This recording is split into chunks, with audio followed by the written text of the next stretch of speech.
welcome. We're back again with the Dashing Dish segment, food that is delicious and created by none other than Katie Farrell.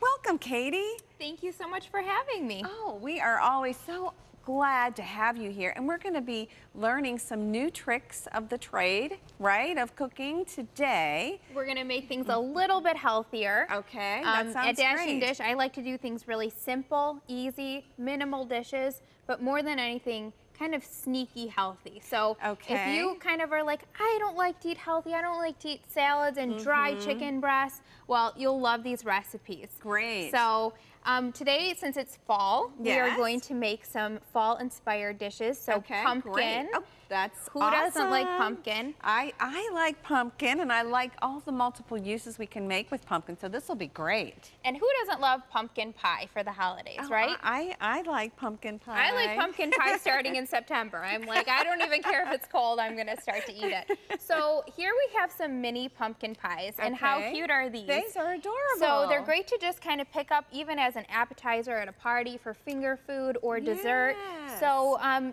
today we're gonna make the filling in a blender. So very simple. I'm just gonna add some pumpkin puree. And that's just canned pumpkin? It's just canned pumpkin. Awesome. It's the easy way to go. Greek yogurt. And that's plain Greek yogurt? Plain Greek yogurt. What if you used vanilla? What would it be like? You could, but it's a little bit sweeter. It has sweetener in it. So it'll kind of throw off the recipe as far as the sweetener goes. And this is also a very good calorie, right? That's right. These are only 40 calories I love it per pumpkin pie, and Okay. they have protein. Protein? Which protein from the Greek yogurt is really good for keeping you satisfied. So you could eat one of these and feel satisfied rather than something that's just full of sugar and has no protein. You'll feel pretty hungry after you've eaten it. You know, that happens a lot. Okay, now. And so here I'm adding some baking stevia. That's 1 cup of baking stevia. And then just some liquid egg whites. And you could do actual eggs where you crack them and you do the egg whites as well. Okay, but now can I ask you about the stevia? You can. Where do you find the stevia at?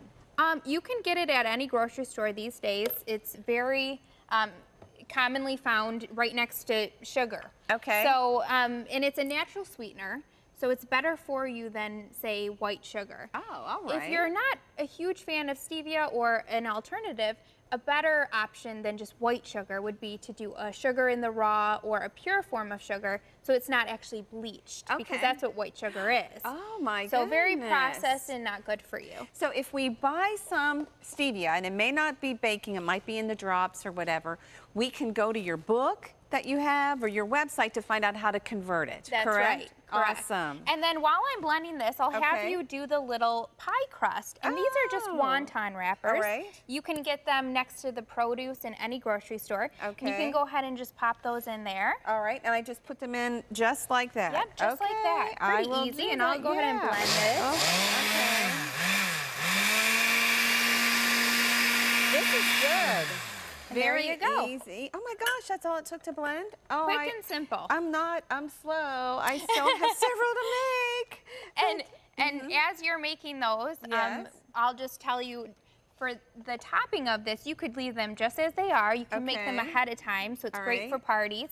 You can do some True Whip, which is just a natural form of Cool Whip.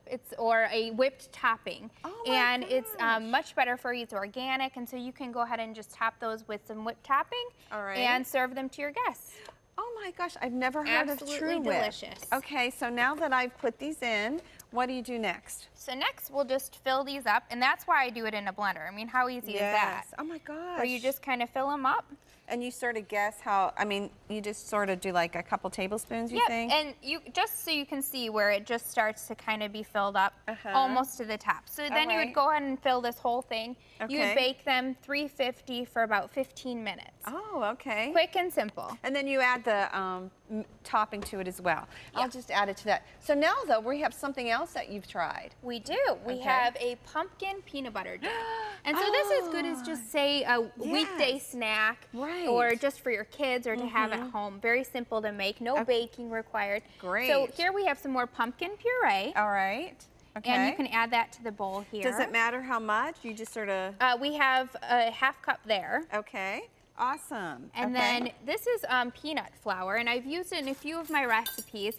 Basically, it just is the peanut butter with the oils taken out. So it's high in protein and lower in calories than peanut butter. So you can add this whole thing right to the bowl. And you can probably get this in the peanut butter aisle at the grocery store? They do have it, and they have it in just different brands. So just look for powdered peanut butter. Okay. And then we have some more baking stevia, and I'll add that. All right, great. Half cup. And then we have some Greek yogurt there. And just add that in. So it looks like this is what, a half a cup too? About a fourth cup a fourth of a cup, okay. And then we have just a pinch of salt. Okay, you do the pinch, because I don't know what a pinch would be. Just one pinch. All right, that's a pinch. Just in between your fingers. Okay. And then this is pumpkin pie spice. So that's just a blend of cloves, nutmeg, cinnamon, all of the spices that we're used to tasting in a pumpkin pie. And that's at the grocery store too? That's correct. Awesome. And so you can do a 1/4 teaspoon of that. Okay. And then a half teaspoon of cinnamon there. Okay, and it doesn't matter if I'm sort of over the top on that? Or? Nope.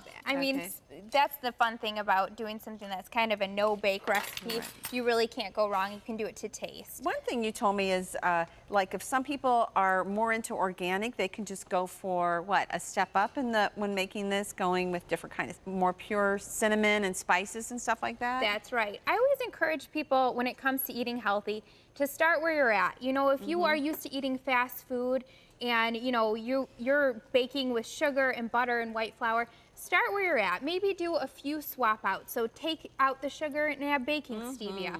Take out the white flour and add oat flour or almond flour. So it's getting rid of those processed ingredients first. And then once you do that, then you can start to do a little more pure, where you start to have organic food.